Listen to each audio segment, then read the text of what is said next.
Hello, I'm Deborah Bronstad. I'm a marriage and family therapist and a relationship coach, helping people improve the quality of their relationships.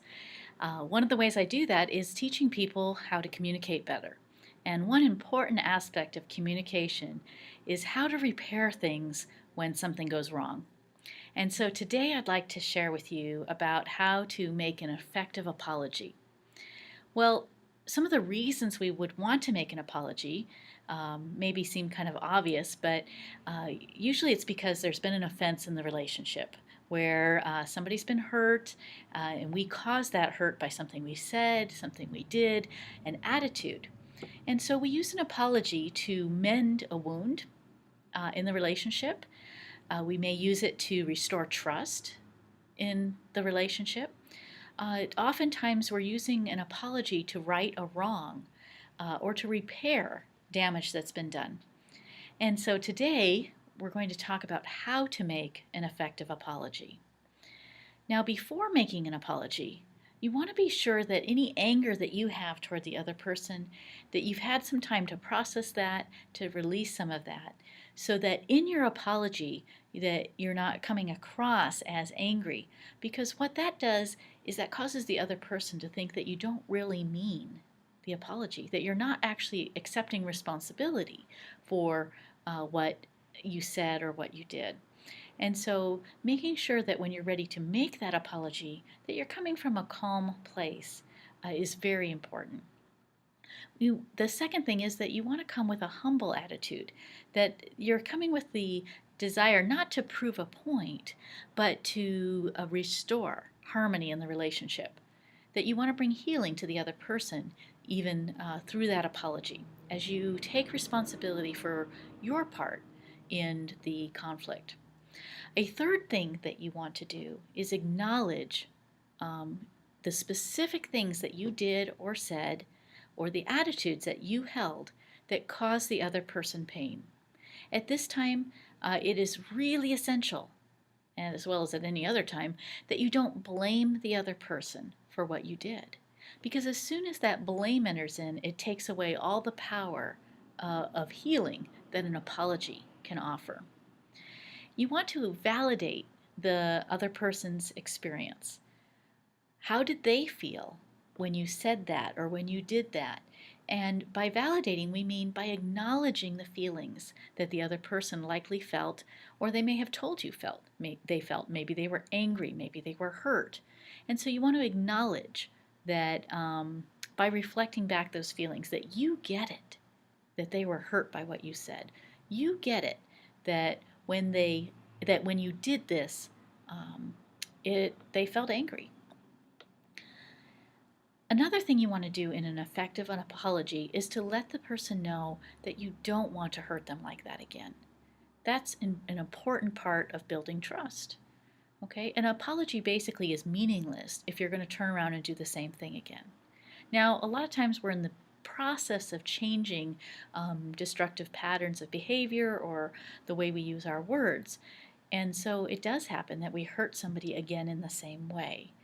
However, as you're making that apology, you definitely want to communicate, if you mean this, that you don't want to hurt them in the same way, and that you're going to do whatever it takes to try to avoid that.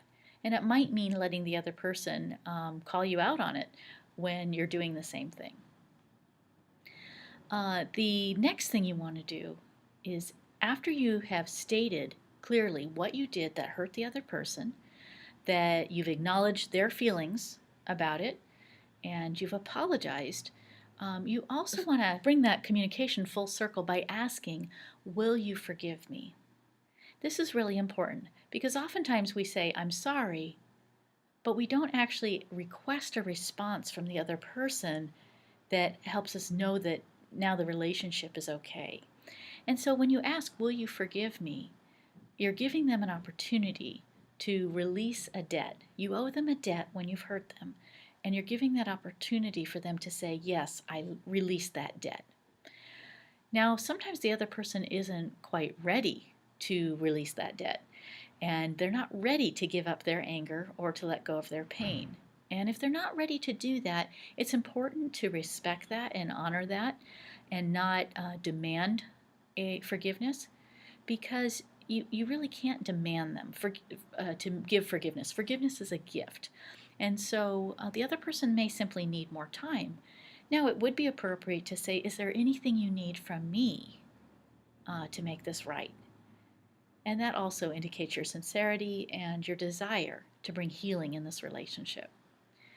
Now, if the other person does forgive you, thank them for that gift of forgiveness, and then look for ways to enrich the relationship.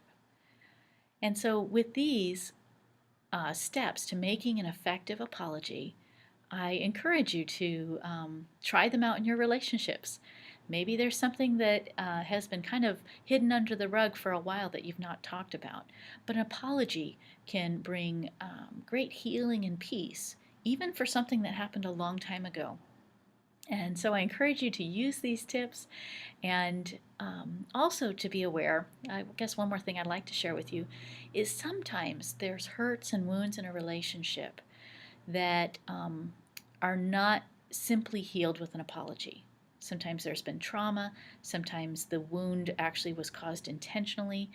Other times in a relationship where there was a betrayal or, let's say, an infidelity, the trauma that's caused needs more than simply an apology to be healed.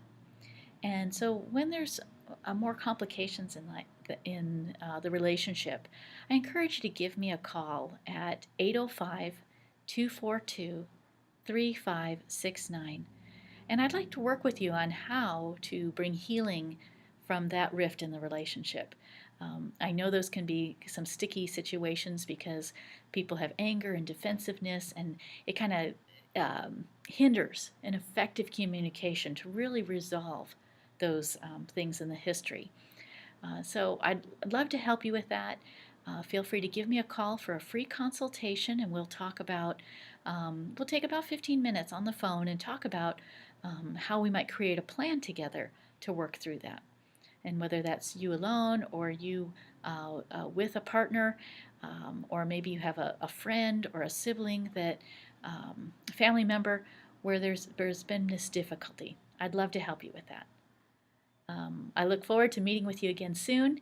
And until then, I'm Deborah Bronstad, relationship expert and marriage and family therapist. Thank you. Bye-bye.